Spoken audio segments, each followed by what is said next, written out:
Bien, gracias. Gracias, Samuel. Sí, estamos grabando. Muy bien, bienvenidos a quienes se han conectado y también quienes vean luego el video. En esta ocasión hemos invitado al profesor Sergio Fritzler para darnos una introducción litúrgica al periodo de la Cuaresma al que nos estamos acercando ahora.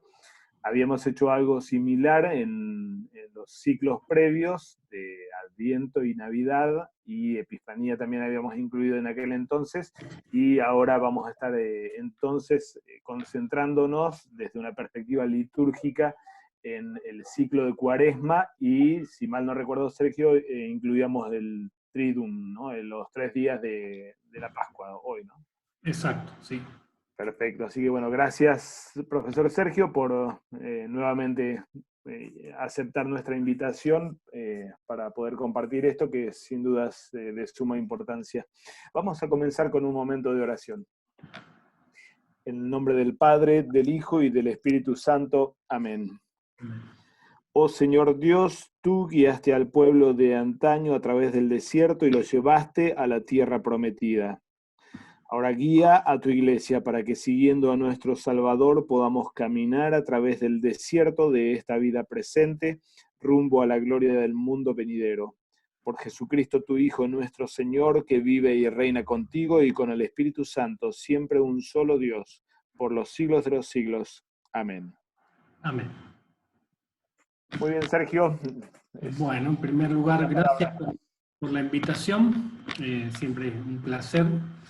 Y bueno, esta temática, como la vez anterior, también es una mera introducción porque en realidad hay mucho por detrás. Nos vamos a concentrar en algunos aspectos importantes y otros vamos a dejarlo en la presentación. Para partir, ahí está, importante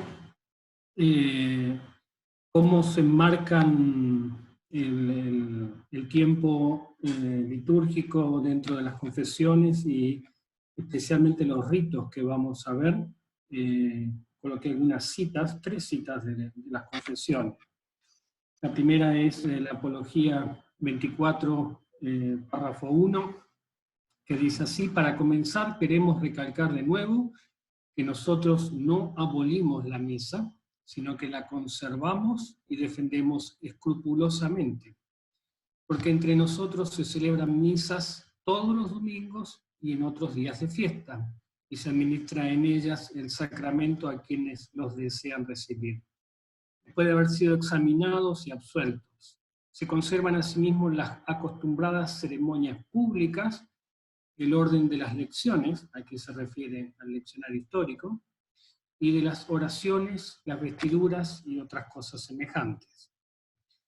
Y también de la apología, que está antes, dice, el párrafo 33, pero así como la distinta duración de los días y las noches no atenta contra la unidad de la Iglesia, así también creemos que la verdadera unidad de la Iglesia no sufre daño alguno por los ritos dispares establecidos por los hombres, lo cual no quita que nos agrade que por causa de la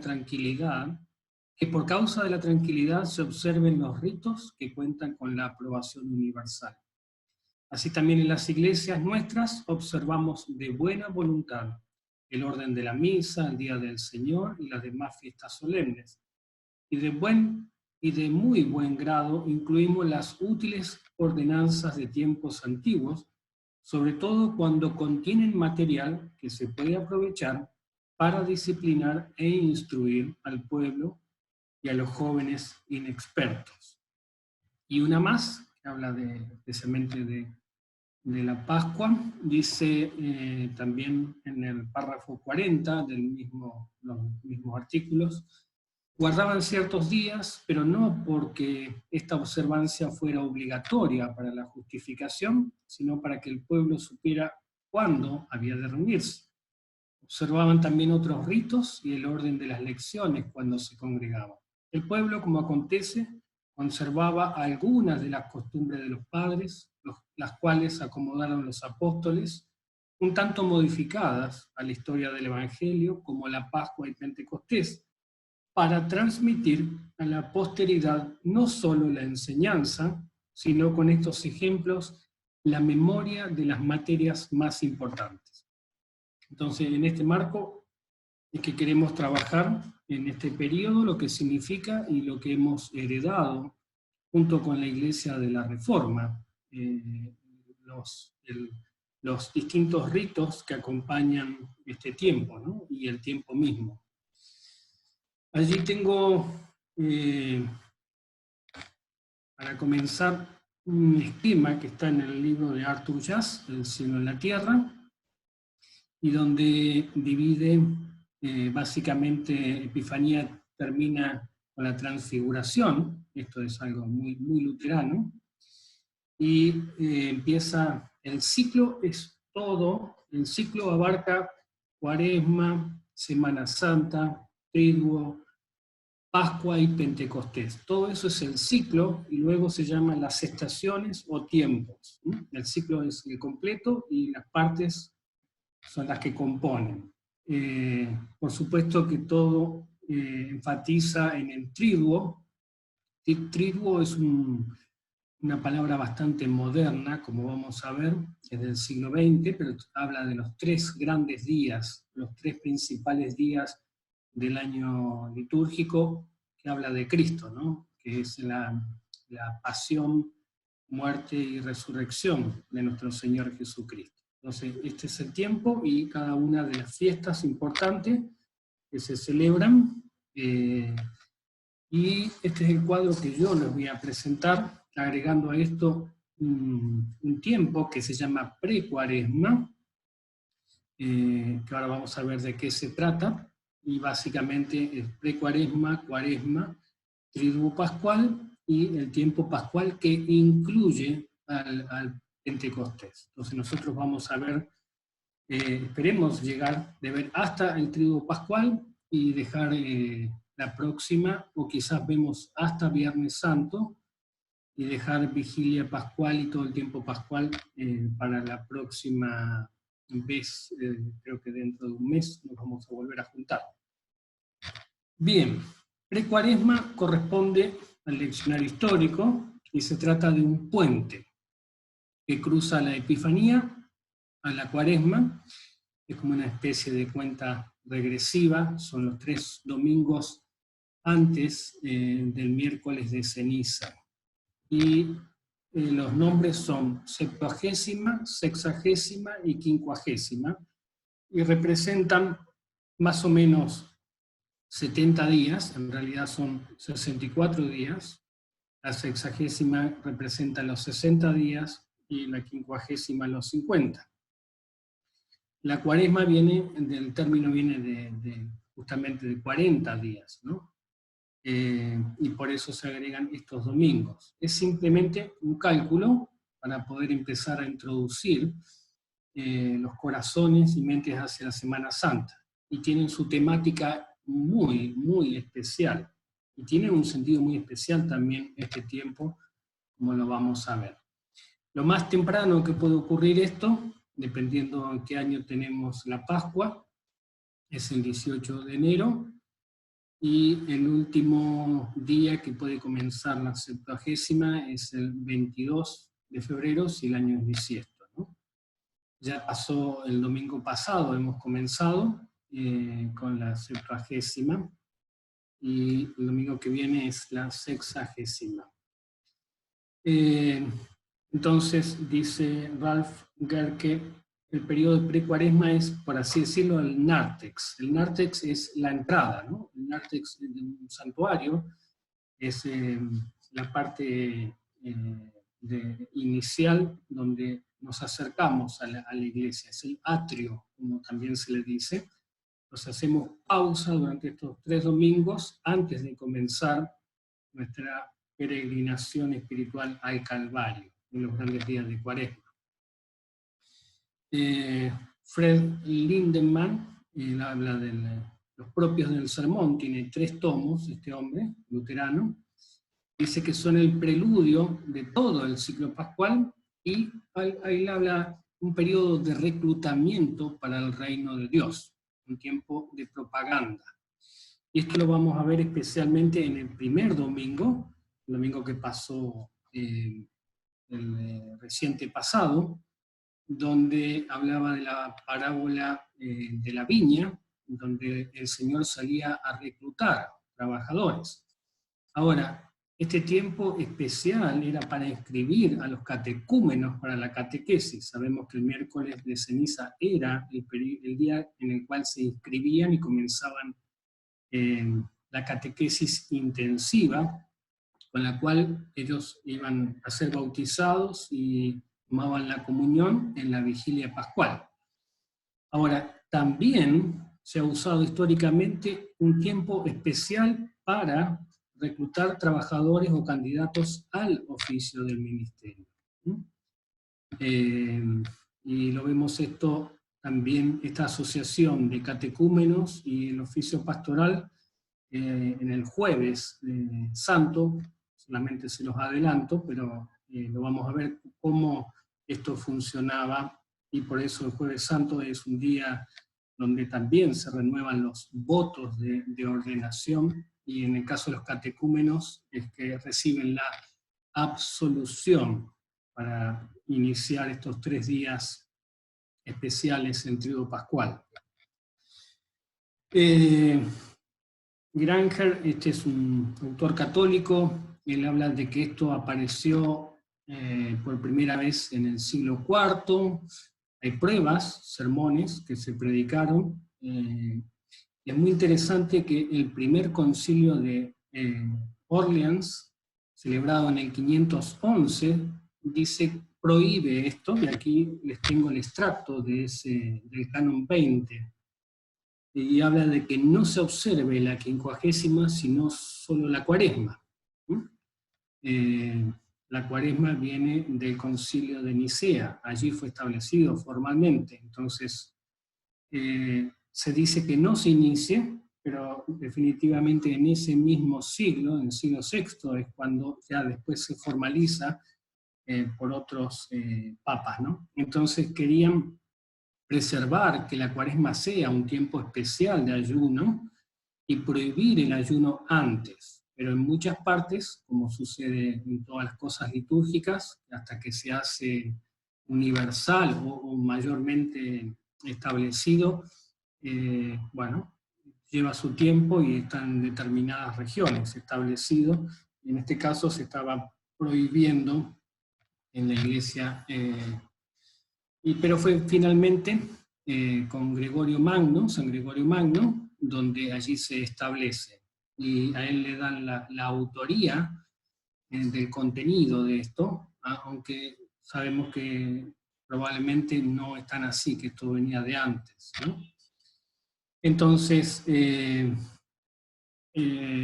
aquí los luteranos hacemos una diferencia, por eso lo colocamos todavía en verde y no en morado, porque todavía no es el tiempo de observación plena, de mirar hacia el Gólgota, ¿no? Hacia la cruz de Cristo. Es un tiempo especial, y ahí vamos a ver el contenido por el cual es en tiempo especial. Algo muy interesante, el Papa Juan III designó o colocó los propios a estos domingos en vista de los peligros de los invasores lombardos, allí mismo en Italia, y es muy interesante que los tenemos en el culto cristiano, y los propios, tanto el introito como la colecta, hablan de una defensa frente a los invasores, frente a los enemigos de Dios, ¿no? Y esto fue por algo político, pero finalmente quedó, y ha quedado ya definido, dándole una interpretación más espiritual.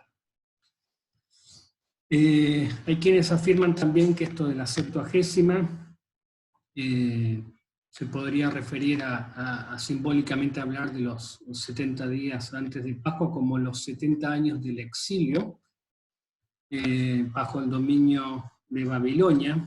Entonces por eso es el paso de la humanidad del estado de decadencia y esclavitud, a la que redujo el pecado, a una regeneración y una liberación que solo Dios puede concederle, ¿no? Pero esto es más bien ya una interpretación bastante posterior. Pero ya desde este tiempo, esto ya son ideas litúrgicas, se suspenden los servicios nupciales, no se colocan flores sobre el altar, se suspenden el Aleluya y el Gloria in excelsis. Ahora los luteranos no suspendemos todavía el Gloria.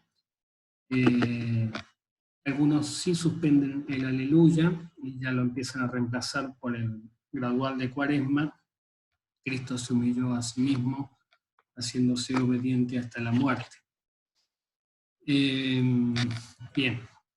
Ahora, los propios es una transición, como decíamos, entre dos tiempos hacia la Cuaresma, y este tiempo finalmente en la Iglesia Romana fue eliminado hacia 1969. El Papa eliminó la Septuagésima con la introducción del trienal. Bueno, y algunas iglesias luteranas han seguido a Roma en esta innovación, el leccionario común revisado, o el trienal, como se le llama, a partir de la década del 90, que funciona muy diferente en este tiempo y también en el concepto de Cuaresma, ¿no? Ahora, la pre-Cuaresma tiene más de 1500 de años de uso de celebración e incluye a la Iglesia de la Reforma, a Lutero, predicando en estos domingos. Tenemos sus sermones y por eso es importante mantener esta tradición por el significado que trae y por el pertenecer también a la tradición histórica de la Iglesia. Y aquí vemos los temas los cuales reflexionaban en las maitines de la semana, durante las mañanas. Entonces, durante la primera semana se reflexionaba sobre la caída, en la segunda semana sobre el diluvio y el juicio de Dios hacia el mundo, y en la tercera semana sobre el sacrificio de Abraham. Esto es en los propios diarios. No así los domingos, y muy interesante que cada domingo trae una de las temáticas que se han dicho que es de la Reforma, ¿no? Las tres solas. La gracia, allí en el primer domingo la parábola de los trabajadores de la viña, la palabra, ahora el próximo domingo, en donde es el sembrador, y la fe con la sanación del ciego, ¿no? Se acentúan estas tres temáticas para luego comenzar en Cuaresma. Y nos vamos a Cuaresma. El origen es controvertido, como muchas de las fiestas. Hay siempre no un origen, sino que son múltiples. El más conocido es el periodo intensivo, final para los catecúmenos, para ser bautizados en la vigilia pascual. Esto tengo una cita de Arthur Jass, donde nos aclara el sentido propio de la Cuaresma, o el más original. Y el segundo es de origen egipcio, ligando al ayuno de los 40 días de Cristo posterior a su bautismo, ligándolo más bien a la Epifanía más que a la Pascua. Y dice Arthur Jass: aunque hoy la Cuaresma es celebrada principalmente como una estación penitente, que no comenzó así. La Cuaresma era una estación catequética, que preparaba a los que iban a ser bautizados, llamados catecúmenos, durante la vigilia pascual, por este pasaje trascendental de la oscuridad a la luz, de la muerte a la vida. El miércoles de ceniza era primero y ante todo la inscripción de los catecúmenos para el bautismo, y en segundo lugar, el vertimiento de cenizas sobre los miembros bautizados que han cometido un pecado público que ofendió tanto a Dios y a su comunidad. Eso significaba que la Cuaresma estaba enfocada en el bautismo, para los que se estaban preparando y para los que ya estaban bautizados. El Concilio de Nicea, como dijimos, lo definió, habló de la Cuaresma como 40 días. Cirilo de Jerusalén habla de un largo periodo de gracia, 40 días para el arrepentimiento. Agustín dice un tiempo de preparación adyacente a la pasión del Señor. Y definitivamente son 40 días, sin contar los domingos, que son festivos en cierto sentido, no son festivos en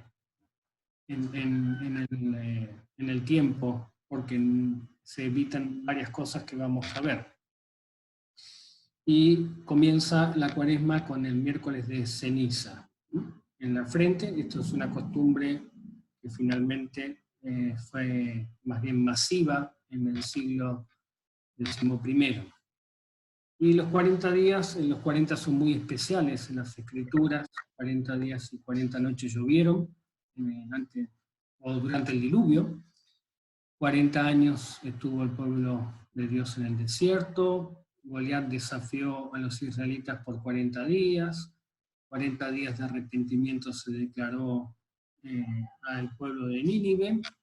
40 días estuvo Moisés en el monte, esperando la ley, ayunando. El profeta Elías también estuvo 40 días en ayunas, y 40 días estuvo Jesús siendo tentado por Satanás luego de su bautismo y antes de comenzar su ministerio. Dice Kleinig, la Cuaresma es multidimensional, esto es hoy en día, es la interpretación o el uso que se le da, ya que es un tiempo conformado por la predicación de la pasión del Señor, la reflexión penitencial y la formación catequética. Y la colecta del miércoles de ceniza da el tono al periodo que se inicia. Lo tenemos en el culto cristiano, tenemos dos colectas, y es la segunda colecta la que dice: Padre Celestial, agradecemos de todo corazón que haya quitado de nosotros la pesada carga de nuestros pecados y hayas puesto sobre tu Hijo amado nuestro Señor. Y la hayas puesto, ¿no? Te rogamos que nos gobiernes por tu Espíritu Santo a fin de que nos consolemos en su pasión y muerte contra las tentaciones del diablo y del infierno, y nos guardemos diligentemente de todos los pecados y de una mala conciencia, y finalmente alcancemos la bienaventuranza eterna. Esto da todo el sentido a todo el tiempo, y por eso es tan importante esta colecta, que data también del mismo periodo de donde surgió la precuaresma, con Carlos Magno. Se silencia el aleluya, gloria in excelsis, y en los oficios semanales el Te Deum Laudamus. En lugar del aleluya, la iglesia canta el gradual, que se llama el gradual de Cuaresma. Cristo se humilló a sí mismo, hecho obediente hasta la muerte y muerte de cruz, el texto de Filipenses. Se evita procesión y recesión, la recesión es la salida, como también los cantos. Entonces, normalmente, a diferencia de los otros tiempos, no hay canto de apertura, y el pastor no entra de atrás, sino que se instala en el altar directamente.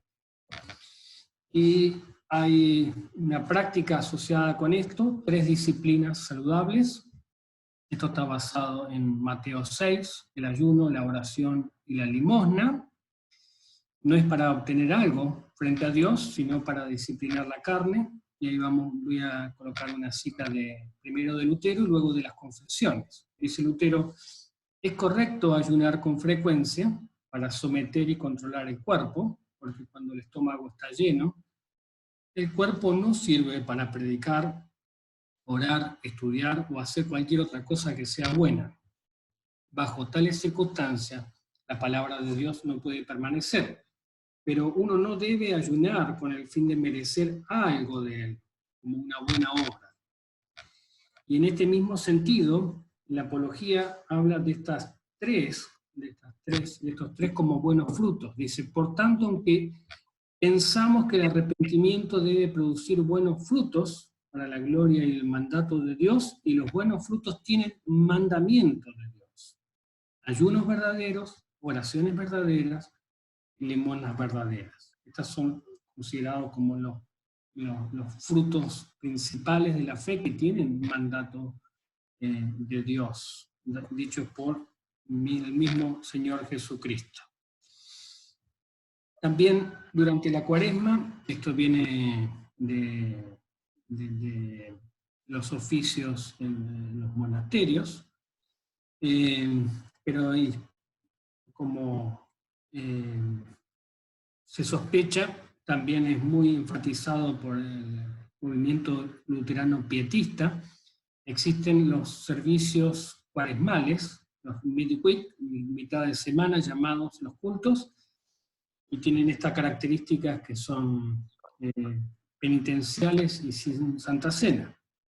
Entonces, la sospecha es si esta práctica es de origen pietista, y dice Kleinig: los servicios de Cuaresma de mitad de semana se han convertido en un elemento clave en la piedad luterana, brindando a nuestra gente una oportunidad de adoración reflexiva centrada en el sufrimiento y la muerte de nuestro Señor Jesucristo.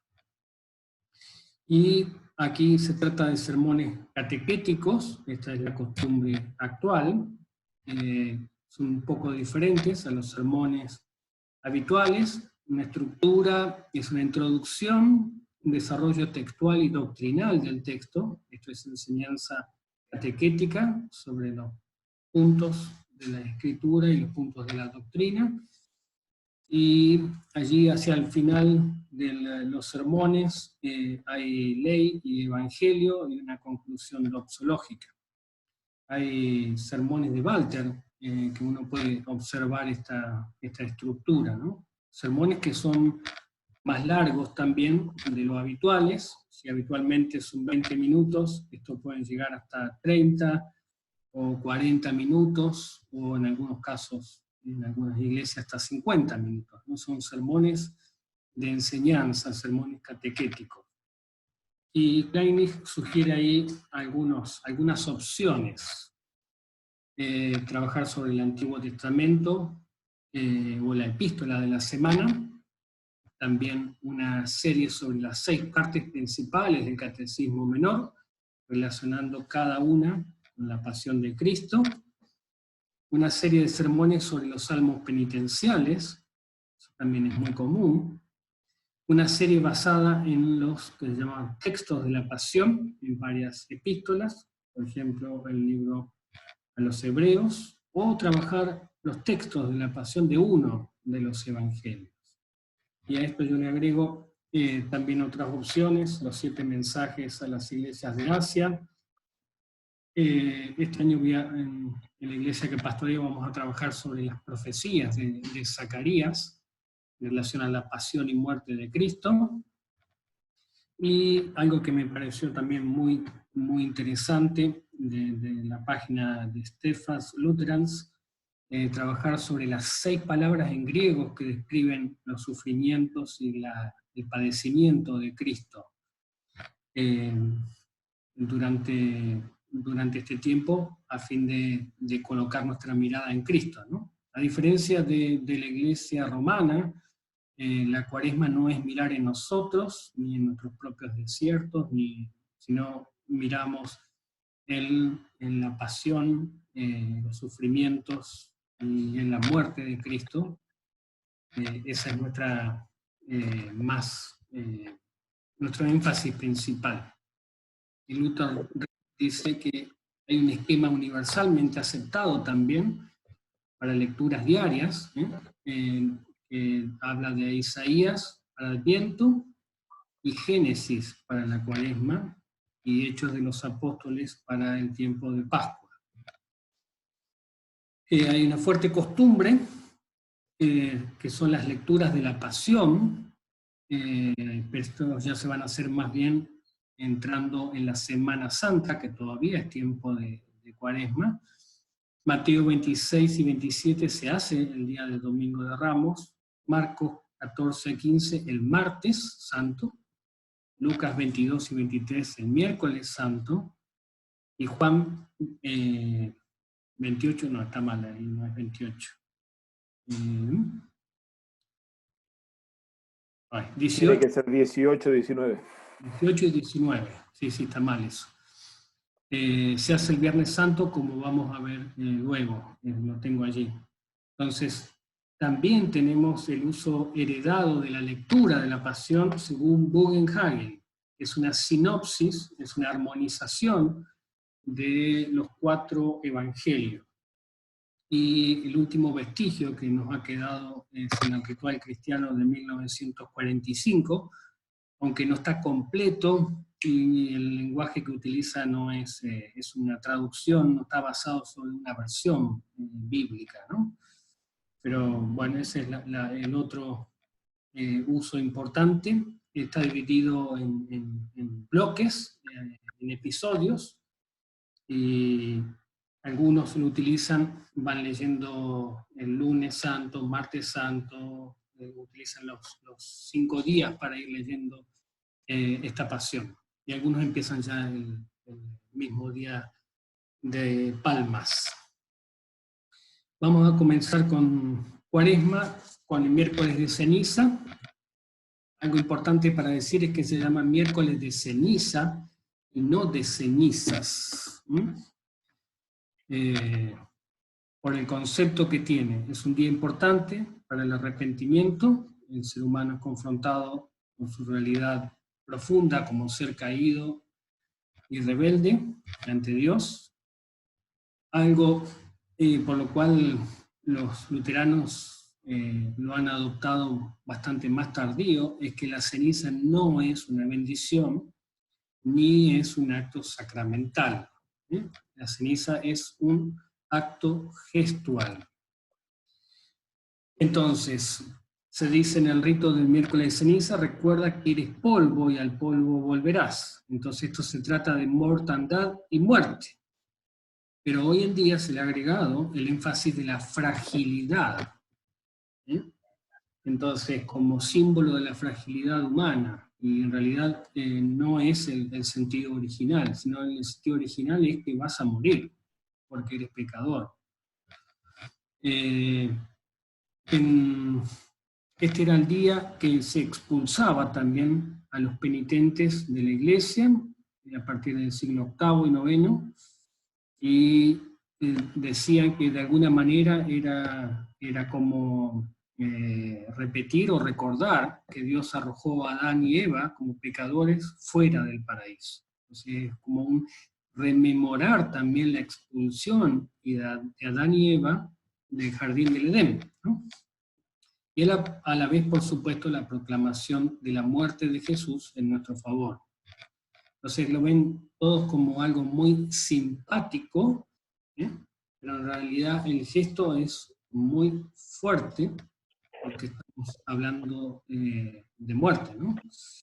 Fue el Papa Urbano II quien ordenó e instaló esto ya, pero dice Kleinig que a medida que el énfasis luterano en la Cuaresma se alejó de las obras penitenciales del hombre, al sacrificio de Cristo en la cruz, la imposición de cenizas dejó de usarse con pocos comentarios. Y a esto quiero agregar que también la práctica luterana o el énfasis en estas obras que hablamos del ayuno, de la limosna y de la oración, también entra dentro de esto mismo, por el cual se alejó para que el énfasis esté en el sacrificio de Cristo. La imposición de cenizas no se usaba, dice Kleinig, comúnmente en las iglesias luteranas, hasta que apareció el himnario Lutheran Book of Worship, que fue el primer libro luterano estadounidense en hacer una propuesta oficial para esta práctica. Y esto es bastante más moderno y contemporáneo. Bien, esto es un chiste para que hagamos un descanso, vamos a tomar mate y seguir, pero ya seguimos, no hay tiempo. Entonces, el miércoles de ceniza da el tono penitencial, pero el tono principal es catequético. El tono penitencial tiene que ver con una vida, un morir diario, preparando a la persona para la nueva vida pascual. Y el rito se hace la imposición de manos, trayendo al bautismo también como decíamos, esta tradicionalmente se hace de rodillas, indicando la humillación y sumisión a Dios. Perdón, es imposición de cenizas, ¿no es cierto? No de manos, Sergio. No, de cenizas, sí. ¿Yo dije de manos? Sí. No, de cenizas, de cenizas. Se hace Sí, con el dedo pulgar. Pulgar. Dedo pulgar se hace. Sobre la frente. Pues depende del tamaño de la frente del feligrés. Bueno, Tal vez necesita. hay que hacerlo como se puede. ¿Ves? Se inicia con el introito, que es el Salmo 51. También hay silencio para la reflexión. La costumbre ha sido no celebrar la cena en este día. Hay muchos que la celebran, pero la costumbre es no celebrarla. Se hace la asignación en la frente al entrar en la iglesia. Esta es la costumbre, la última, primera costumbre que surgió del luteranismo. Hoy en día ya se hace también después de la letanía, que se utiliza, este es el domingo para usar la gran letanía. Hay un ejemplo, lo tienen en el culto cristiano, que está ahí cantada, pero la gran letanía la pueden hacer de manera hablada. El SBI recomienda que luego del rito debe seguir confesión y absolución, y no es parte del rito de confesión y absolución, ni es posterior. Entonces, no debe entenderse como un pseudo sacramento, sino como una preparación gráfica para la confesión.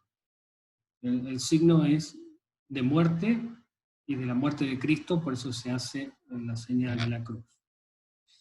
Y algo para no olvidarse, que a veces me ha pasado, una fuente de agua y una toalla deben estar disponibles en una credencia cerca del altar para que el oficiante pueda lavarse las manos y no tenga que salir como me ha pasado a mí el año pasado. El orden litúrgico, ahí está. La gran letanía, colocación de las cenizas, confesión y absolución. Allí comienza el servicio de la palabra, el introito, Salmo 51, el Kyrie, la colecta del día, las lecturas, el credo apostólico, el himno del día y un sermón catequético, la oración de la iglesia, Padre Nuestro y bendición. Aquí tenemos de Asbury un esquema de lo que el Evangelio de cada día, comenzando con el miércoles, y luego con los distintos domingos de Cuaresma, que nos pasa al igual que los domingos de Adviento reciben su nombre con la primera palabra en latín del introito.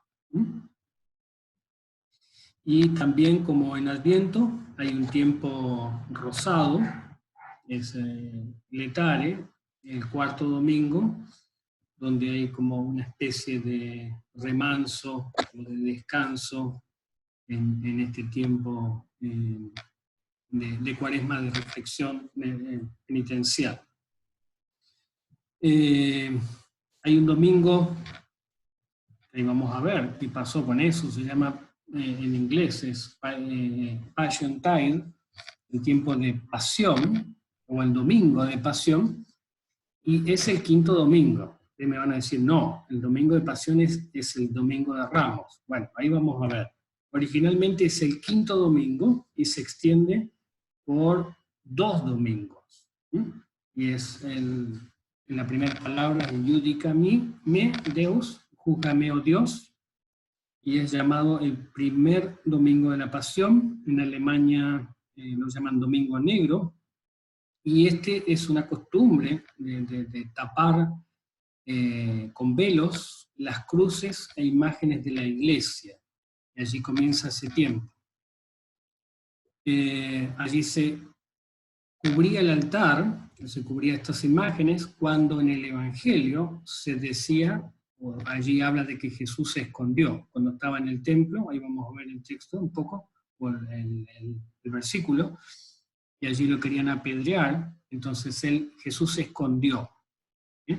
Y esto es hasta la lectura de la Pasión cuando dice que el velo del templo se rasgó en dos y muchos allí descubren los crucifijos, especialmente que usamos nosotros, ¿no?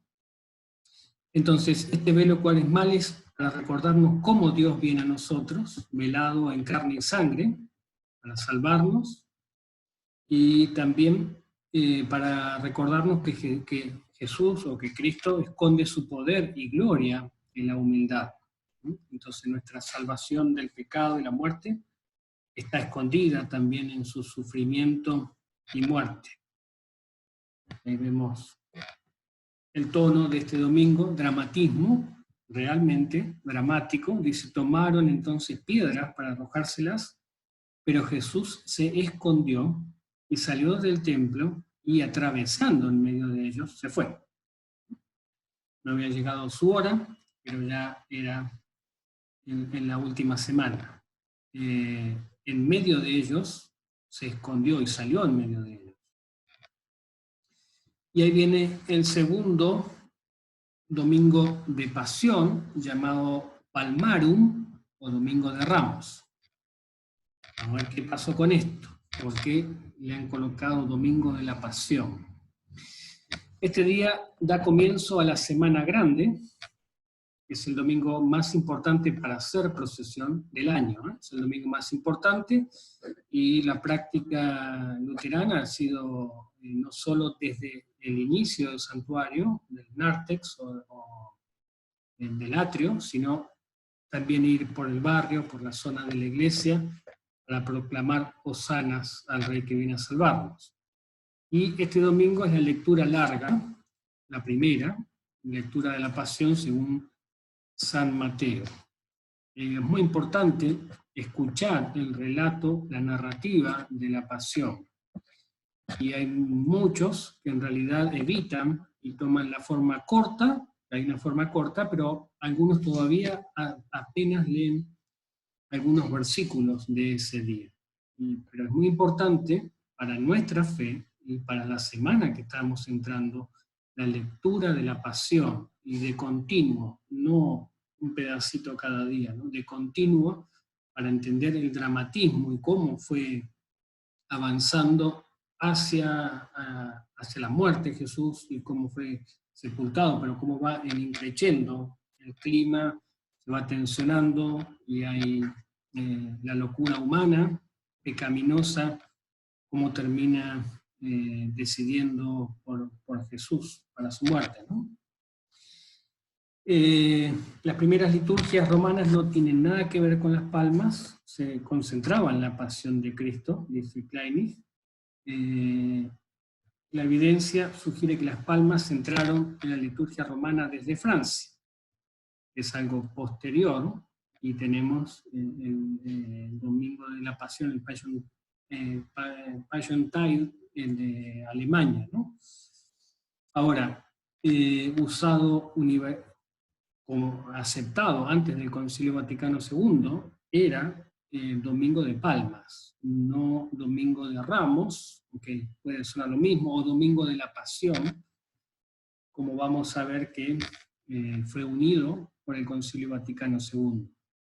La bendición y la procesión de las palmas se conservó en algunos órdenes de la Iglesia luterana, por ejemplo en Brandeburgo, y se fusiona Passiontide con Palmarum, esto lo trae Kleinig, con las reformas litúrgicas que emanan del Concilio Vaticano II. El Domingo de Ramos recibió el título alternativo de Domingo de la Pasión. Con este cambio, el Evangelio del Domingo de Ramos se leía solo en el rito procesional, y la lectura del relato de la Pasión se convirtió en el Santo Evangelio del día. Este cambio se refleja en el leccionario de 3 años de Lutheran Worship. Entonces, ahí vemos la influencia que hemos recibido del Concilio Vaticano II en esto, ¿no? Históricamente, la Iglesia luterana conservó este domingo como el domingo del Palmar. Entonces ahora se le ha separado y con la procesión solamente se hace la lectura del Evangelio de la entrada de Jesús en Jerusalén, y luego la lectura de la Pasión. La agenda de Lutheran Worship, esto es de la década del 80, un himnario azul en el vecino de Missouri, proporciona un orden titulado Procesión del Domingo de Ramos con Palmas. El servicio comienza afuera, tal como hoy en día se sugiere en el SB. Y este es el servicio antes de entrar, ¿no? El servicio de afuera de la iglesia. Y hay una procesión con el himno, en español es A ti, honor y gloria, que tradujo uno de los que está aquí presentes, el pastor Roberto Weber, para el nuevo himnario. Y luego el servicio divino continúa con la colecta para el Domingo de Ramos. Este día de Domingo de Ramos, la confesión y absolución están antes de la Santa Cena, en el uso de Walter, más luterano, pero de Alemania, esto, ¿no? La invocación del pastor, esto lo va a repetir 2 veces, bendito el que viene en el nombre del Señor, y las personas van a responder, hosana en las alturas. Y algunos hacen en la misma procesión, entre un canto y otro, el pastor dice, bendito el que viene en el nombre del Señor, y las personas en forma fuerte y todas juntas responden, hosana en las alturas. Y aquí Kleinig nos dice que la predicación del Domingo de Ramos debe centrarse en la paradoja de este día, ¿no? Humillación, exaltación, por esta entrada y por la pasión luego, ¿no? Sufrimiento, triunfo. Las palmas son una muestra escatológica de la victoria de Dios. Ahí nos habla Apocalipsis, una imagen del cielo. Pero se usan para aclamar al Cordero que viene con mansedumbre para llevar nuestro pecado a la cruz. Para los luteranos en muchos lugares, este domingo fue el domingo de la confirmación. Quizás no recuerdo, por lo menos en mi infancia, que esto sucediera, pero sí sé de muchos misioneros que este fue el domingo en el cual se confirmaron.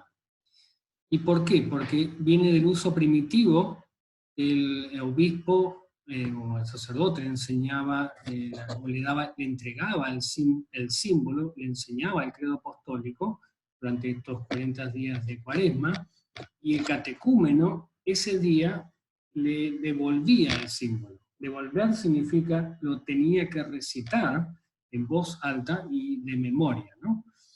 Entonces, también esto lo trae Kleinig, que no es buena esta costumbre de confirmación en esta fecha porque se confunden los tantos y pasa el significado de este domingo a un segundo plano.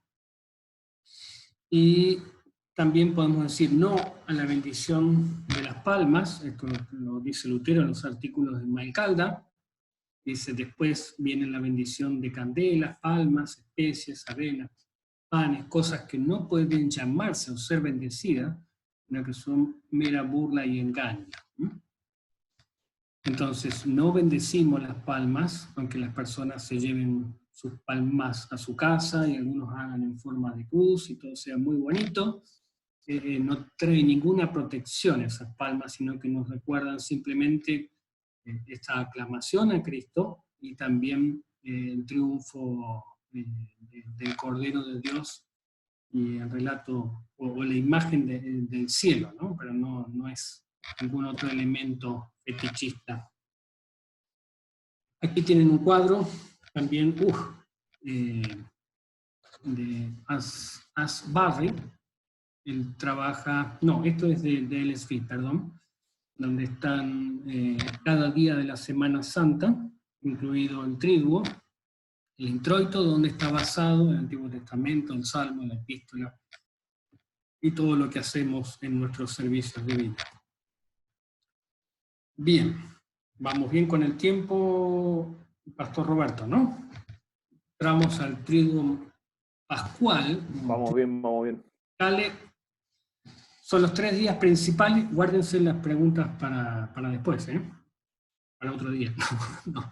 Son los 3 días principales de la fe cristiana, donde se celebra la pasión, muerte y resurrección de Cristo en una única fiesta con duración de 3 días.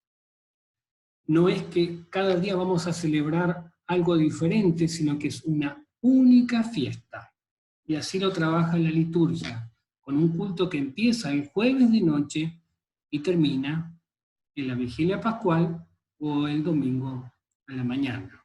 Entonces tiene características especiales, es lo más importante para nuestra fe cristiana. Decía el nombre Triduo es muy reciente, es de 1929, antes se decía el Triduum Sacrum, Ambrosio, por ejemplo, o Sacratissimum Triduum, San Agustín, para indicar los 3 días de que Cristo fue crucificado, sepultado y resucitado. Entonces, el Triduo Pascual, así es ese término, es más reciente y viene de influencia de católicos también.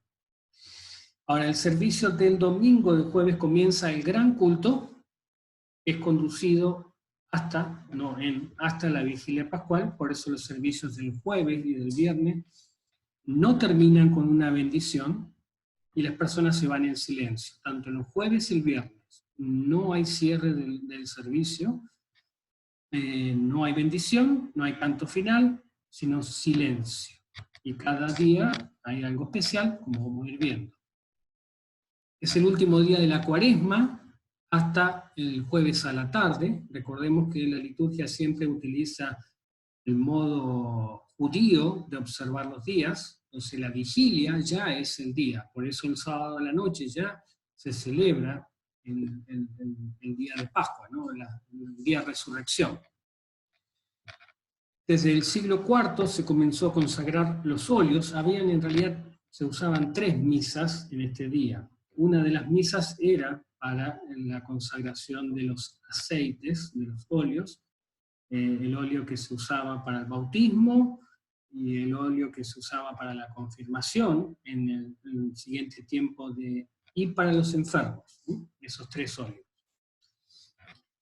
En el siglo IV también, este era el día que se absolvía a los penitentes que habían estado excluidos de la comunión. Entonces aquellos que habían sido excomulgados por algún pecado público, excluidos públicamente, ese día eran admitidos públicamente también, no como hoy en día. Y en algunas tradiciones también allí era el día de la renovación de los votos de ordenación pastoral. Y este día, aquí no lo escribí, pero lo mencioné antes, también era un día especial para la absolución de los catecúmenos. C.C. George trae lo siguiente, habla de que desde el concilio de Cartago este era el día principal de la Eucaristía. Eso es lo que hemos heredado más como luteranos nosotros, ¿no? Como dice Marcos 14, 17, y cuando llegó la noche, vino él con los 12. 3 actos acompañaban esta celebración. El lavado de pies era parte de las conmemoraciones para mostrar a Jesús como siervo. El despojo o el desnudo del altar es muy antiguo, viene del siglo VII, mostrando el despojo y la humillación de Cristo. Se vacía el altar en un rito. Y el tercero, el traslado de la reserva eucarística, como no habría celebración el día viernes, entendiendo que Jesús es el día de su muerte, aunque este lugar luego pasó a ser el lugar de la adoración del Santísimo, y el lugar en donde se recibía la reserva o las hostias consagradas tenía la forma de una tumba.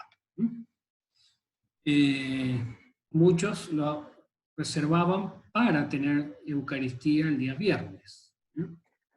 Sergio, ¿de dónde a dónde se trasladaba la reserva eucarística? Es a una de las naves laterales, normalmente. Lo que nos quedó como vestigio de esto es lo que se llama la luz eterna, o la vela roja. En algunas iglesias luteranas hoy en día se ve una luz roja hacia un costado, pero esta es la imagen del, ¿cómo es? De la tienda del pacto, ¿no? Había la vela, o estaba allí la menorá prendida como eternamente. Entonces, esto se relacionó con eso, con la reserva eucarística, es hacia un costado, siempre. Normalmente es el costado, mirando de frente, el altar es el costado izquierdo, donde está, o históricamente estaba el Santísimo. Pero sabemos que esto después derivó a la adoración del Corpus Christi, ¿no? De allí hay, en la actualidad la Iglesia Católica tiene una adoración. En este día se trae, una vez que terminó la misa, la hostia grande, allí con un utensilio, no sé cómo decirlo, un recipiente que tiene forma de sol, allí se coloca a la hostia y se la adora, ¿no? Pero se la trae el sagrario, ¿no? del sagrario, exacto, del lugar del Santísimo le llaman también. ¿Sí?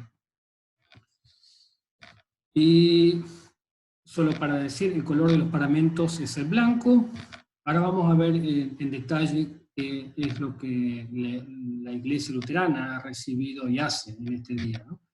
No hay procesiones, históricamente no había sermones en los servicios de jueves y viernes, por el hecho de que es una sola celebración, pero la Reforma enfatizó especialmente en esto, y tenemos hasta un libro en la biblioteca BDMA sobre los sermones de Lutero de la Semana Santa, especialmente el Jueves Santo era el día o es el día para hablar del sacramento del altar, ¿no? Y también se llama, históricamente se llama la misa de institución. Entonces estaba la misa crismal, la misa de los catecúmenos y la misa de institución, que era la principal, la de la noche, para celebrar el sacramento del altar. El servicio para el Jueves Santo consta de 4 partes: servicio de confesión y absolución, servicio de la palabra, del sacramento y el despojo del altar. Dice el SBIT, el servicio de confesión y absolución comunitaria es una confesión distinta, la tenemos en el culto cristiano, en la página 3, porque este servicio de confesión y absolución apunta y exhorta desde la Santa Cena, habla de una preparación para ese día, ¿no? Y el servicio de la palabra se enfoca en el servicio sacrificial de Cristo, demostrando en su lavado de los pies de sus discípulos, un servicio servido en la cruz y cuyos beneficios se otorgan en sus medios de gracia, y el servicio culmina con el ministerio del Señor a su pueblo a través del sacramento del altar. Y luego viene el despojo. La profundidad de la servidumbre de Cristo, como Cristo es humillado, se demuestra en el despojo reverentemente en preparación para la observancia de la muerte de Jesús de parte de la Iglesia el Viernes Santo. El Jueves Santo la Iglesia y los catecúmenos comienzan el viaje a través de los 3 días de la Pascua de Cristo, de la muerte a la vida y del cautiverio a la libertad. Como el servicio es una transición entre Cuaresma y el Triduo, se trata de una celebración moderada, se dice, una celebración simplificada y reflexiva del servicio divino, y como resultado se pueden omitir varios aspectos del servicio divino. Es simple, y esto es lo que aconseja el SBI: emitir el himno de invocación, emitir el introito, emitir el Kyrie y en Gloria in Excelsis. Entonces, es reemplazado por una versión, dijimos, modificada, esta confesión y absolución más amplia, o llamada comunitaria, para que se vea ese movimiento. Las partes tradicionales del rito de entrada pueden omitirse en el servicio, pasando directamente al servicio de confesión, del servicio de confesión a la colecta del día. Entonces, ofrenda y ofertorio también esto lo recomienda el SRI, estos días se prefiere evitar y se prefiere dejarlo en la puerta del santuario, de la nave, antes del servicio o después, pero no durante. Entonces, si la oferta o la ofrenda no se recoge durante el servicio, el ofertorio también puede omitirse. Y también se omite el nunc dimittis, como lo tenemos en el canto posterior a la comunión, y se pasa directamente al servicio del despojo del altar. Y en muchos casos omiten también la acción de gracias de la Santa Cena. Termina la Santa Cena y pasa al despojo del altar. Entonces, en el caso de que se coloque, se deje la oración de poscomunión, el despojo del altar se va haciendo, a veces hay que practicarlo para que no quede, sea muy burdo esto. Algunos lo hacen con música, pero es preferiblemente ya dejar en silencio el ambiente porque las personas se tienen que retirar en silencio y sin ningún saludo entre ellos, ¿no? Entonces, se lo hace lento, pero a la vez sin que dure tanto, ¿no? Entonces, Cristo, el despojo de Cristo, su humillación de su gloria, abandonados y traicionados a sus amigos, lo dejan morir, aunque esta es la hora de su gloria. Entonces, para la mayoría de los luteranos, mientras se está desvistiendo el altar, esto digo para la mayoría porque no todos lo hacen, algunos, esto del Salmo 22 lo hacen el domingo, el viernes, el día siguiente, pero esto es el uso clásico luterano, mientras se desviste el altar, se va recitando el Salmo 22. Para otros, leen la parte del Evangelio de Mateo 26. No hay anuncios ni tiempo para compartir, como dice el dicho, calabaza, calabaza, cada uno para su casa. Entonces decíamos, esto para que quede registrado, se puede hacer este día la exhortación a la confesión basada en la Santa Cena del culto cristiano, y la lectura de la Pasión tiene un lugar importante. Ya dijimos que habíamos comenzado, sí, está mal allí el texto de Mateo, ahí después lo voy a corregir bien. Mateo se hace el domingo de Ramos.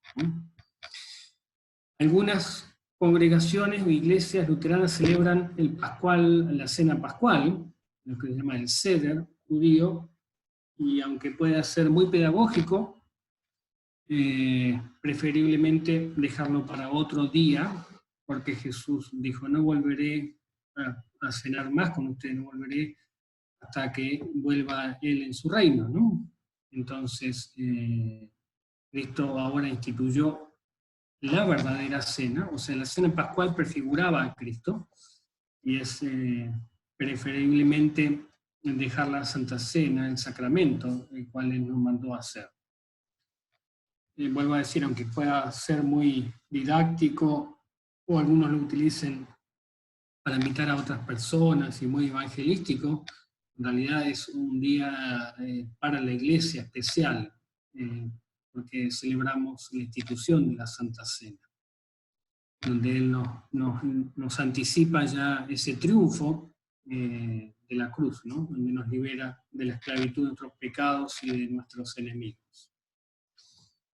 Nos vamos entonces a nuestras casas y el viernes es un día de meditación, de reflexión. Históricamente, en algunos lugares no se podía emitir palabra, o se hablaba en voz muy baja. Era un día muy fuerte. También cuando yo era niño, en las radios se escuchaba música sin letra.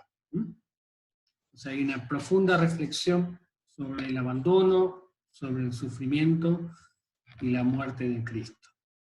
Y en el corazón del Viernes Santo es en la lectura y la predicación del Evangelio. Entonces, el clima del Viernes Santo está enmarcado con austeridad, silencio y meditación.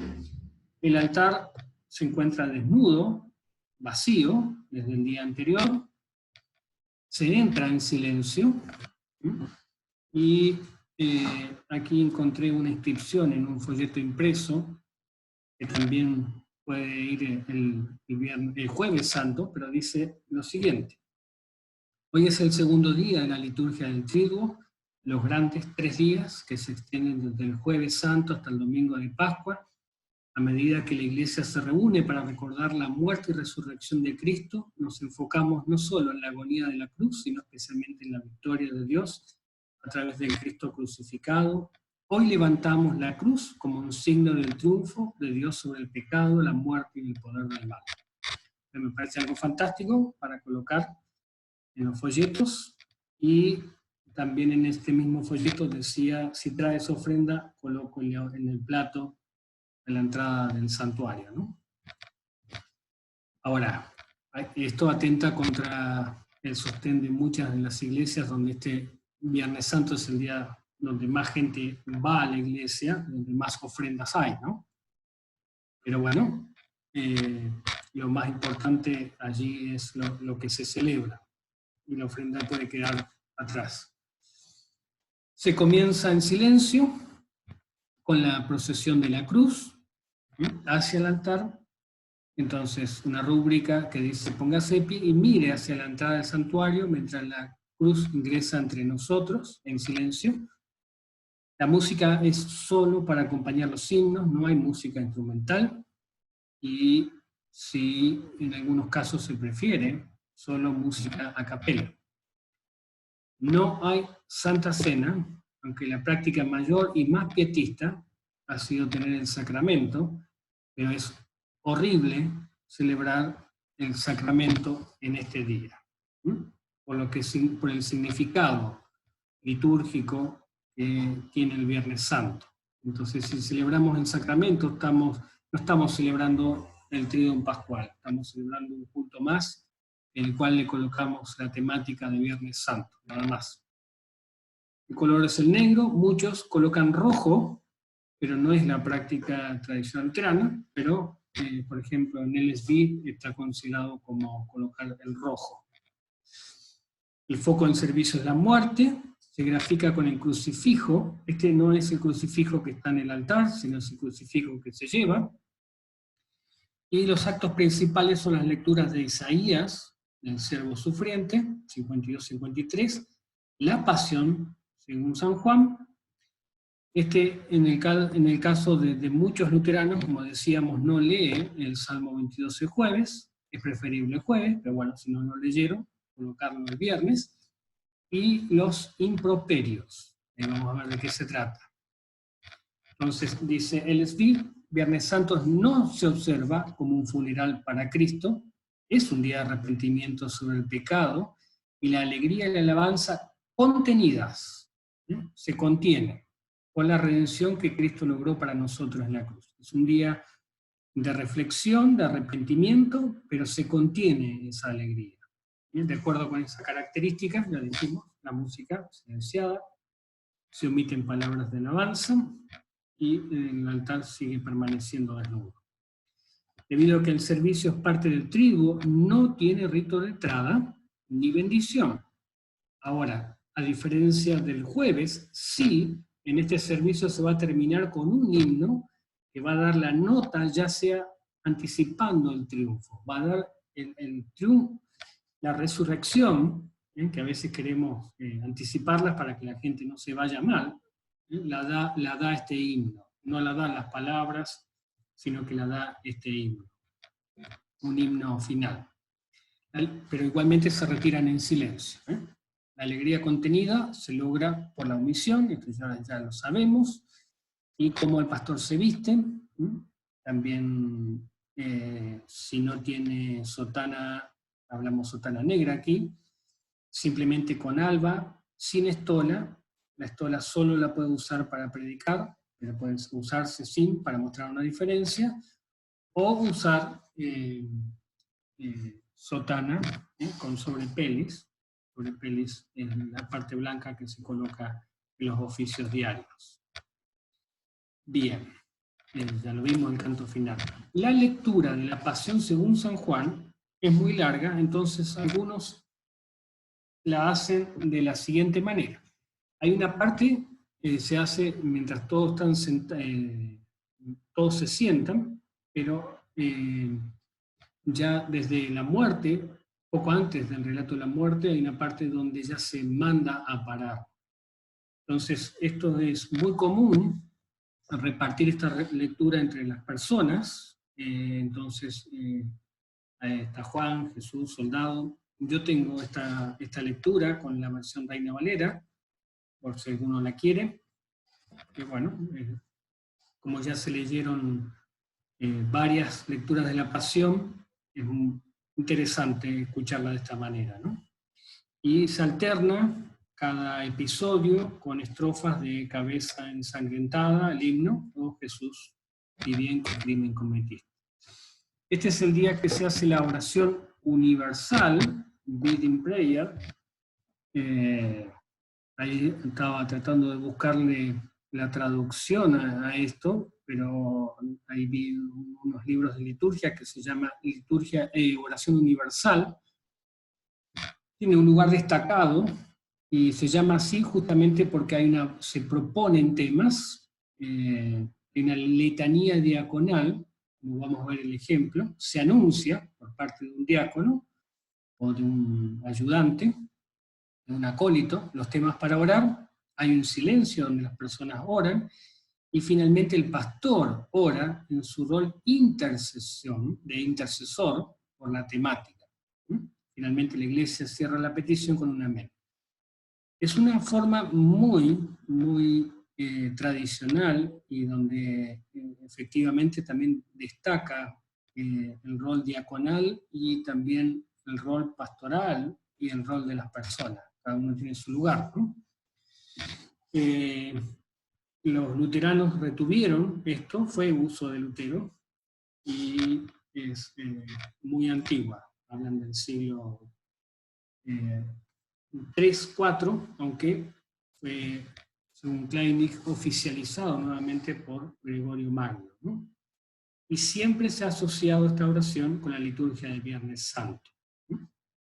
Está asociado con esta palabra antigua anglosajona de oferta, que significaría orar o proponer, ¿no? Y se conoce más en el siglo V, VI. Se compone de 8 ofertas o invitaciones, seguidas por el silencio. El primero se ora por toda la iglesia, por los ministros de la palabra y todo el pueblo de Dios, por los catecúmenos, por aquellos con autoridad secular, liberación de las enfermedades, protección y seguridad, por los no creyentes, y aunque la versión que aparece en LSB no trae, pero originalmente se oraba por los judíos, que no creían, especialmente, se oraba por todos los paganos, pero especialmente por los judíos, por los enemigos y por los frutos de la tierra, y esta oración culmina con el Padre Nuestro. Aquí es el ejemplo de la primera propuesta, donde dice oremos por toda la iglesia cristiana. Siempre hay un propósito para que nuestro Señor Jesucristo la defienda contra todos los asaltos y tentaciones del adversario, y la mantenga perpetuamente sobre el verdadero fundamento de Jesucristo, y en el silencio, y el pastor ora e intercede. ¿Sí? Y así la congregación luego dice amén. Se trae la cruz sobre el altar, luego de algunos hacen esto, en vez de traer la procesión al comienzo, la hacen en esta parte, y se comienza con lo que se llama meditación en la cruz. Originalmente era también adoración de la cruz, pero también se habla de los improperios. Y se dice la primera palabra, eres el árbol de la cruz.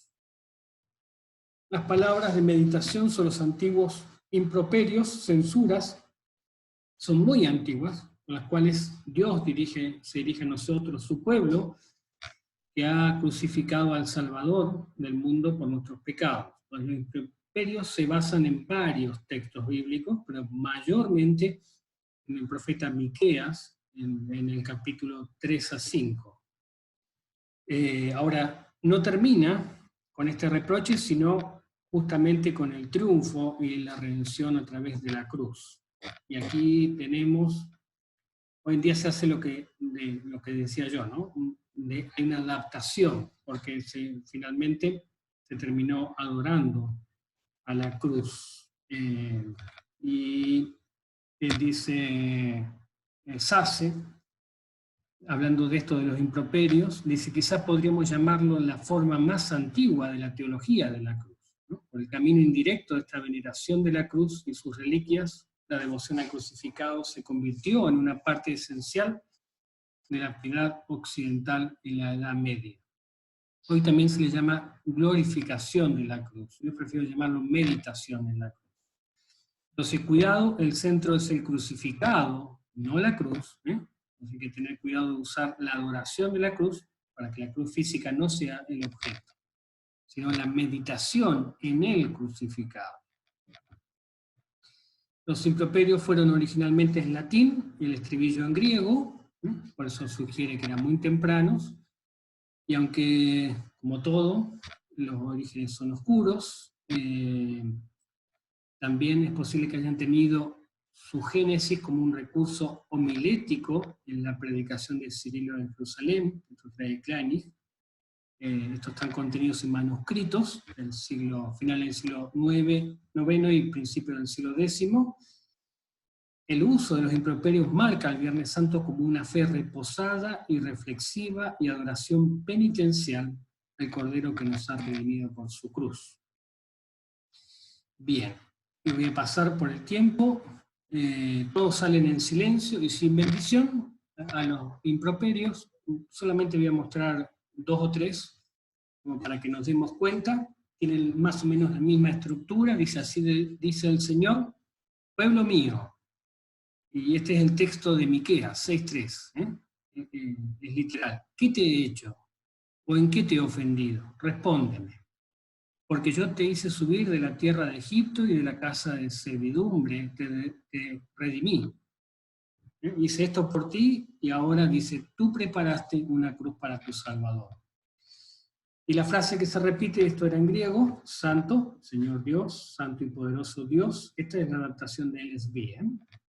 Santo y misericordioso Redentor, Dios eterno, ten piedad de nosotros. Luego va a decir, te alimenté con el maná, te introduje en una tierra excelente, tú preparaste una cruz para tu Salvador. Así me responden, ¿no? ¿Qué más pude hacer por ti? Te planté como viña mía, escogida y hermosa, que amarga te has vuelto conmigo, ¿no? Para mi sed diste vinagre, con la lanza traspasaste el costado a tu Salvador. Y así, sigue diciendo, por ti azoté a Egipto, sin embargo tú me entregaste para que me azotara. Te saqué de Egipto, pero tú me entregaste a los sumos sacerdotes. Te dije, es triste, ¿no? Yo delante de ti abrí el mar, tú con la lanza abriste mi costado, ¿no? Yo te guiaba con una columna de nubes, tú me guiaste al pretorio de Pilatos, ¿no? Y realmente es muy profundo para la reflexión esto, ¿no? Te sustenté con el maná en el desierto, tú me abofeteaste y me azotaste, ¿no? Te di a beber el agua salvadora, tú me diste a beber hiel y vinagre. Y así, realmente es excelente esto, ¿no? Te di por cetro real, tú me pusiste una corona de espinas. Y termina adorando. Señor, te adoramos y glorificamos por tu santa resurrección, porque aquí, por el bosque de tu cruz, la alegría ha venido a todo el mundo. Dios sea misericordioso con nosotros y bendícenos, y haz que tu rostro brille sobre nosotros, y ten misericordia de nosotros. Te adoramos, oh Señor, y alabamos y glorificamos tu santa resurrección, porque aquí, por el bosque de tu cruz, la alegría ha venido a todo el mundo. Y allí termina con el himno. Aquí finalmente les sugiero un himno que fue traducido también. Aquí tenemos al traductor, a Roberto Weber, donde habla de la obra de Cristo en la cruz, un himno precioso. El servicio de las 7 palabras es realizado desde el mediodía, esto es otro, y muy interesante que es latino esto. Fue introducido en Perú en 1687 por el jesuita Alonso Mesia. ¿Bien? Se hizo muy popular esto en círculos luteranos anglicanos, pero es latino y no tiene el origen primitivo y de toda la iglesia, ¿no? Bien, el servicio de Tenebré se ha vuelto muy popular en los últimos años, es de origen monástico, es decir, se coloca, bueno, esto era en realidad, se usaba cada día de la Semana Santa, y muchos lo usan este día, hay lectura, oración, y se apaga la vela, ¿no? Donde finalmente aparece el famoso Strepitus, que esto es solo el servicio de Tenebrae, es un ruido fuerte, que simboliza el terremoto cuando Cristo murió, y el desgarro de la cortina del templo. Algunos le han agregado el significado del cierre de la tumba, la que fue sellada, u otros hablan que fue cerrado el libro de la vida, definitivamente, ¿no? Cuando Jesús dice, todo ya fue consumado. Y algunos ayudan a este ruido, no solo con un libro grande, sino algunos golpean los bancos fuerte o cierran las puertas también, ¿no? Y luego cada persona se retira en silencio, pero la luz eterna queda encendida. Vía Crucis no es parte de nuestra tradición. Muchos lo hacen, especialmente en escuelas, pero es algo pedagógico y aunque es bastante primitivo, no ha entrado esto, no ha sido parte de la reforma y posterior, ¿no? Bien. El orden del servicio en Viernes Santo, entonces, es como hemos visto, y como decía, se terminaba con este himno final. Y el orden de Tenebré es un poquito más corto, pero aunque con las lecturas se hace largo también, ¿no? Y ahí pasamos a la vigilia pascual. No sé cómo estamos de tiempo. Pastor Roberto. Estamos en 1 hora y media. Vos, Sergio, Si planteabas de pasar la vigilia pascual o unirlo tiempo con lo de que Pascua. viene. Uh-huh. Sí, podemos dejar aquí entonces. Sí. Perfecto, perfecto. Excelente, Sergio. Realmente una gran cantidad de material y me parece muy, muy rico en la colección de la tradición de la iglesia, ¿no?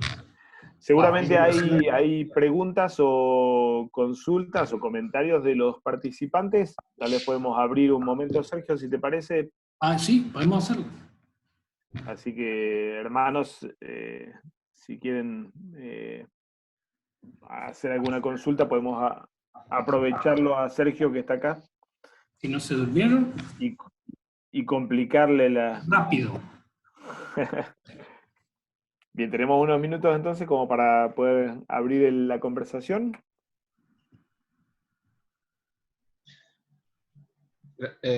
¿Puedo?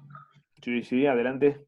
Gracias, profesor Sergio. Tengo una consulta. En cuanto al uso del color blanco en Jueves Santo, ¿cuál es el motivo? Porque es una fiesta cristológica, es el día de la institución de la Santa Cena. Es cristológico. Okay. Entonces sería blanco, negro, blanco. El trigo, ¿no? Bueno, algunos hacen blanco, rojo, negro. También es la otra opción. Aunque en lo personal prefiero que el rojo no sea destinado. El rojo dicen que por Cristo y su sangre, ¿no? Pero en realidad el rojo siempre está asociado a la Iglesia y al Espíritu Santo.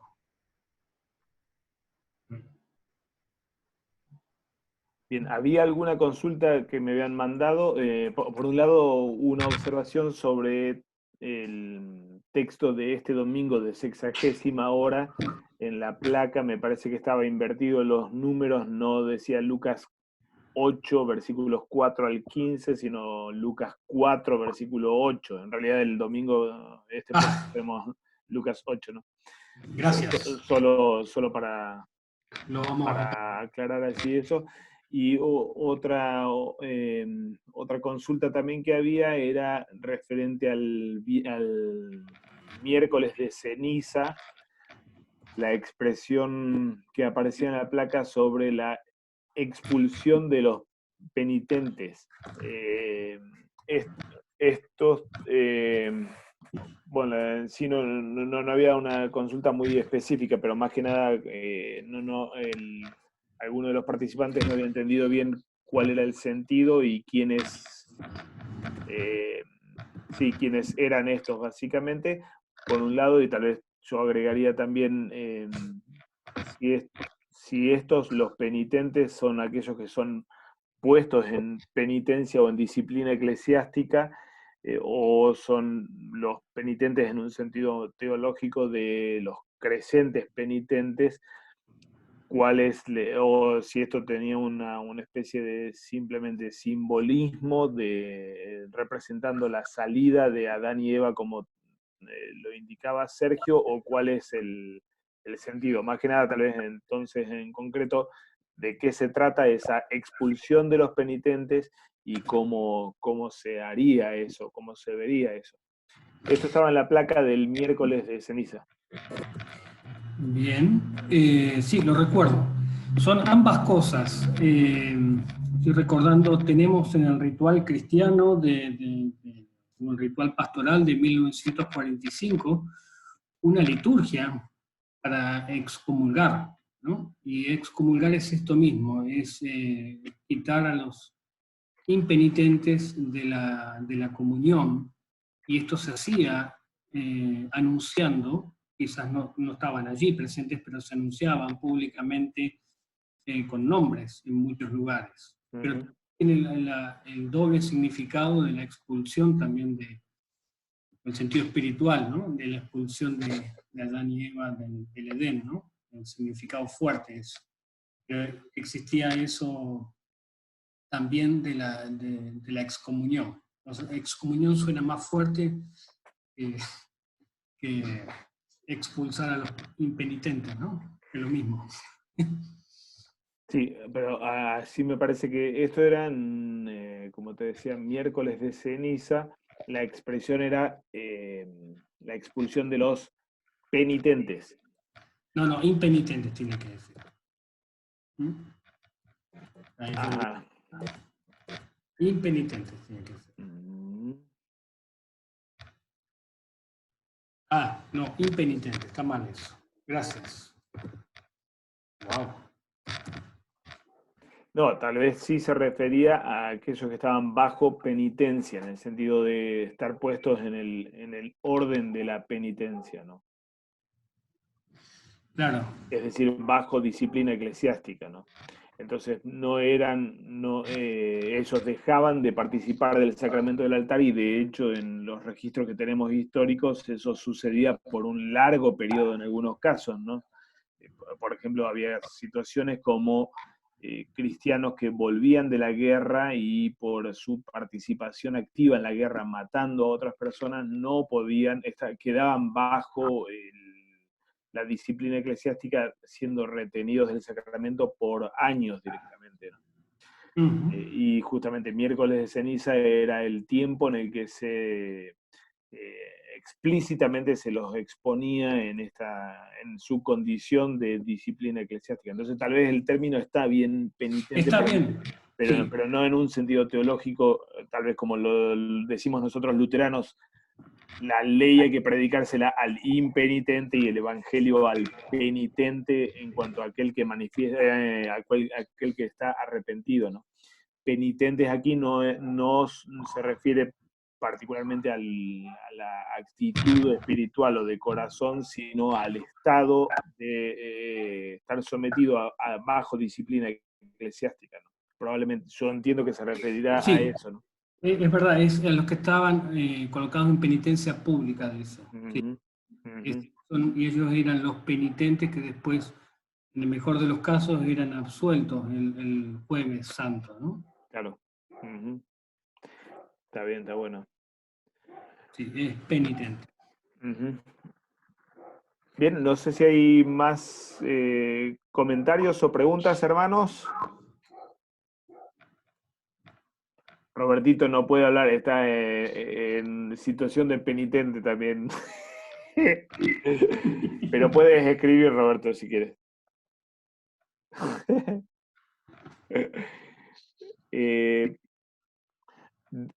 Yo sí tenía dos consultas, Sergio. Una, ¿cuál es el simbolismo de dejar de utilizar la procesión de entrada y de salida en ¿era toda la cuaresma o era el miércoles?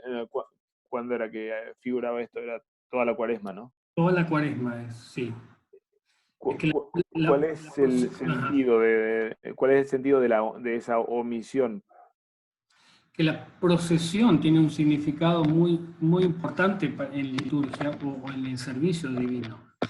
Tiene que ver, tiene varios significados. Uno es la peregrinación en este mundo hacia la Jerusalén celestial, pero también tiene que ver con el paso de la muerte a la vida. El peregrinaje final tiene esos dos sentidos. Entonces, en ese tiempo se quita ese simbolismo para marcar la diferencia en los tiempos litúrgicos. Es un tiempo de celebración, pero no es un tiempo donde hay expresiones de alabanza fuerte, no es un tiempo de una proclamación alegre. Es un tiempo mesurado y más bien destinado a la reflexión. Y de procesión no solo digo procesión de toda la gente, sino la procesión que hace el pastor, desde atrás hacia adelante. Esa es la procesión. Si la gente acompaña o no, es otro tema, ¿no? Pero a eso se le llama procesión. La entrada del pastor desde atrás hacia adelante. Entonces, hay procesión, siempre tiene que haber recesión. En este caso se eliminan las dos. Y la recesión, el simbolismo es la vuelta al mundo también, ¿no? La salida al mundo. Ese es el concepto. Y mi otra pregunta, en realidad tenía dos, si puedo. Una es, si puedes explicar un poquito el motivo también de tomar el Triduo Pascual como una única celebración. ¿Qué es lo que está por detrás? Es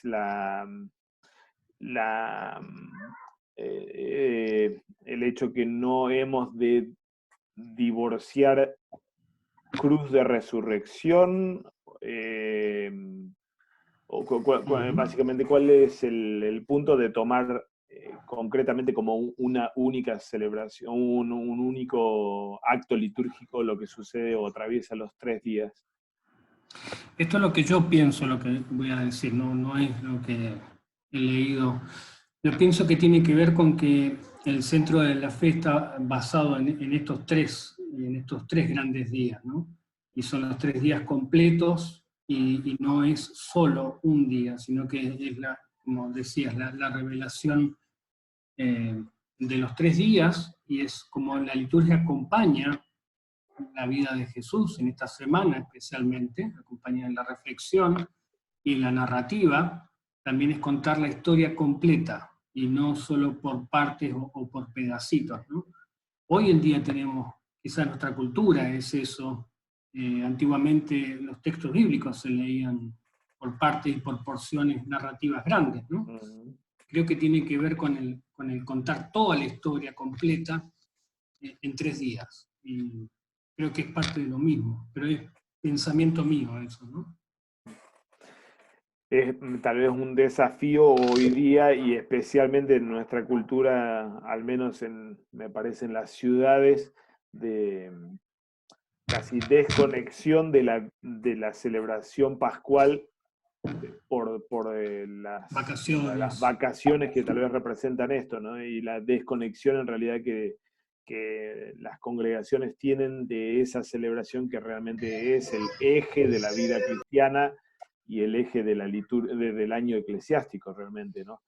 Entonces tal vez esa unidad en la celebración casi como que impide fraccionar ese fin de semana o esos 3 días bueno, yo voy solamente al culto del viernes y ya tengo todo el paquete completo, ¿no? No, es casi como que la unidad litúrgica que está siendo marcada por la unicidad del acto litúrgico en el triduo pascual impide un concepto así fraccionario, ¿no es cierto?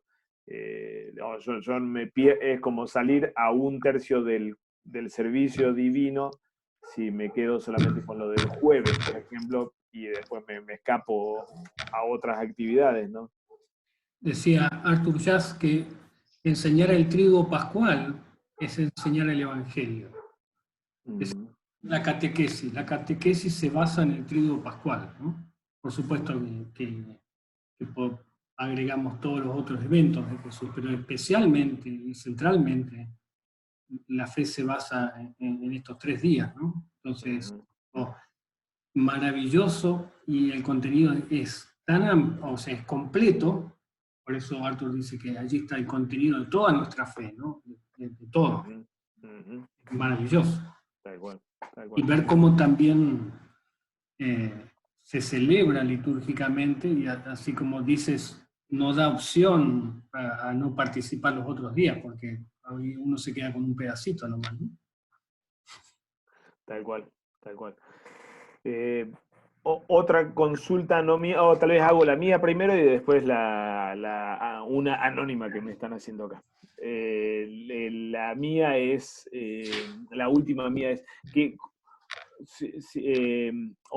con respecto a los improperios, estos de los que habías hablado a lo último, eso el pastor lo lee a la congregación y funciona como la interpelación divina a la congregación. Es más o menos así como sucede, y desde dónde se hace esto, por ejemplo, desde dónde lo haría el pastor. Normalmente desde el púlpito. Desde el púlpito. Desde el púlpito, y funciona in persona Christi, es como, así dice el Señor, por eso parte, ¿no? Y es lo último que se hace antes del himno final. Antes del himno final. Y las personas responden con este estribillo y finalmente con la adoración de Jesús en la cruz, ¿no? Pero realmente es excelente el improperio. Lo que tenemos, lo que yo coloqué aquí es más bien del LSB, pero el original que está en latín, que estaba viendo, tiene más improperios. ¿Esto va a aparecer en el himnario nuevo o...? No, esto es de LSB Altar.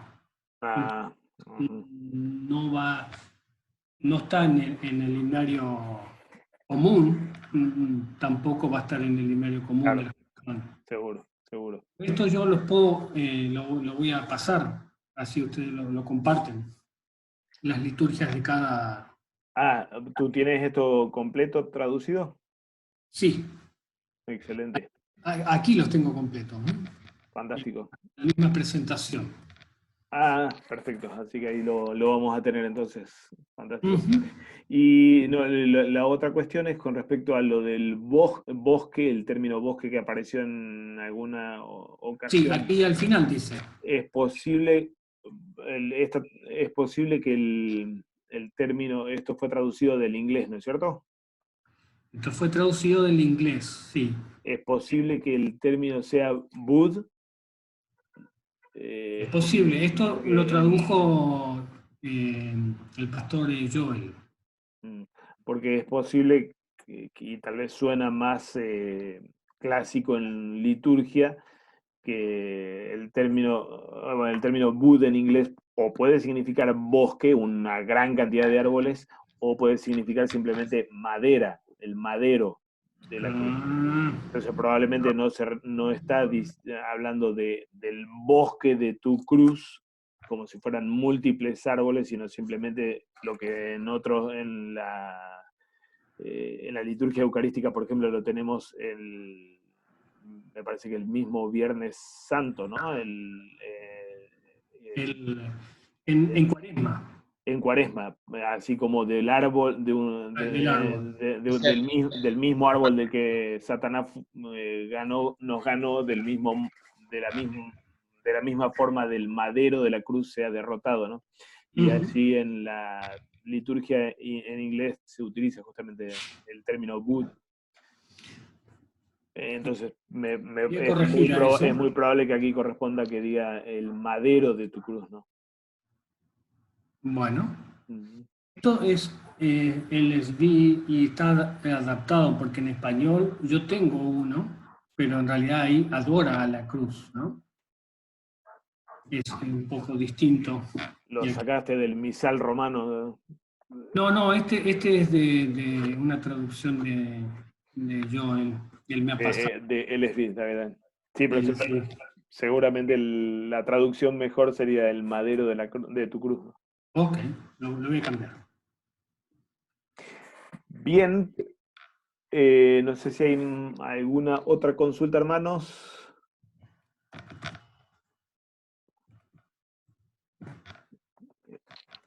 Dijiste que había una anónima. Sí, pero la anónima me dijo, mejor no digas nada. No, estamos con las consultas, creo. Así que bueno, agradecemos la participación de ustedes, hermanos, y especialmente en la tarea de Samuel, en toda la organización y soporte para llevar a cabo lo que desde el Instituto Martín Lutero estamos realizando, y también en esta ocasión especialmente, Sergio, tu tiempo y tu dedicación y también tu generosidad al compartir una gran cantidad de recursos y de marcos conceptuales para entender la celebración y entenderla o vivirla con toda la carga de herencia que tenemos, ¿no? La libertad del Evangelio no es libertad para rechazar la herencia y la riqueza litúrgica que la Iglesia ha recibido por bondad de Dios, sino es libertad para abrazar toda la riqueza y para librarnos de nuestros propios papismos personales, ¿no? De imponer nuestras ocurrencias, sino dejar que la Iglesia, que ha celebrado con tanto gozo y ha vivido y experimentado con tanta penitencia y fe, pueda también darnos este tipo de regalos como para poder del mismo modo disfrutar junto con los hermanos de siglos pasados, ¿no? Y lo haremos también como junto con los hermanos que vengan en los siglos venideros de la misma forma, ¿no? Un comentario, Beto, si me permites. Por eso quise comenzar con las citas de las confesiones, porque en realidad nosotros a veces hablamos de tradición, pero nuestra tradición son lo que nuestra congregación hizo en los últimos 5 años, ¿no? O cómo fuimos enseñados simplemente, pero en realidad es mucho más amplio esto, y hay mucha variedad y también a veces es difícil. Los orígenes no siempre son muy claros y muy buenos, pero después se fueron acomodando y el uso. Entonces, lo que traen las confesiones, esto es para la enseñanza en la fe, creo que no podemos desechar así nomás una herencia tan rica, en la cual nos coloca a la vida de Cristo, ¿no? A nuestro beneficio y sus dones. Tal cual, tal cual. Así que bueno, gracias por iluminarnos e instruirnos en esto y traer el material que nos has compartido. Hermanos, gracias otra vez a cada uno de ustedes. Vamos a terminar con un momento de oración, ¿sí? En el nombre del Padre, del Hijo y del Espíritu Santo. Amén. Todopoderoso Dios, sostén con tu clemencia a esta tu familia, por la que nuestro Señor Jesucristo estuvo dispuesto a ser traicionado y entregado en manos de hombres pecadores para sufrir la muerte en la cruz. Por Jesucristo tu Hijo, nuestro Señor, que vive y reina contigo y con el Espíritu Santo, siempre un solo Dios, por los siglos de los siglos. Amén. Amén. Bien, hermanos, como decía Sergio hace unos minutos, dentro de algo así como un mes está programado antes de que llegue la estación, sí, el ciclo, o la estación, mejor dicho, de Pascua. Estaríamos entonces teniendo una introducción similar para la vigilia pascual en adelante hasta Pentecostés, ¿no es cierto? Mientras tanto, el miércoles próximo tendremos un nuevo encuentro para la revisión de los textos del Evangelio del algo así como un mes. Vamos a cambiar un poquito el formato por varias razones, pero lo que vamos a hacer es trabajar en forma bien breve y sintética la revisión de los evangelios entonces para lo que viene por delante a partir del siguiente domingo después del miércoles de ceniza, y el formato entonces que vamos a tener es un único encuentro para el anual o el histórico, y un único encuentro para el trienal por mes, para hacer una pasada a vuelo de pájaro sobre los textos que vengan para ese mes. La agenda está un poco complicada para poder mantener el ritmo y el detalle con el que veníamos trabajando hasta ahora, lamentablemente, pero bueno, no tenemos todo el tiempo que desearíamos para poder llevarlo a cabo, ¿no? Pero bueno, esperamos al menos poder sí compartir una serie de recursos o de consideraciones para las predicaciones que vengan en este tiempo tan precioso. Bien, gracias Sergio de vuelta, y gracias hermanos por la presencia de ustedes. Que el Señor los bendiga. Fechas, hermano. El 19 sería el encuentro de este último que está hablando el pastor, y el 27 de marzo, como está colocado, es el próximo encuentro con el pastor Sergio. Gracias. Perfecto. Comunicamos igualmente por WhatsApp. Muchas gracias y saludos a todos. Gracias, Pastor Sergio, por la presentación.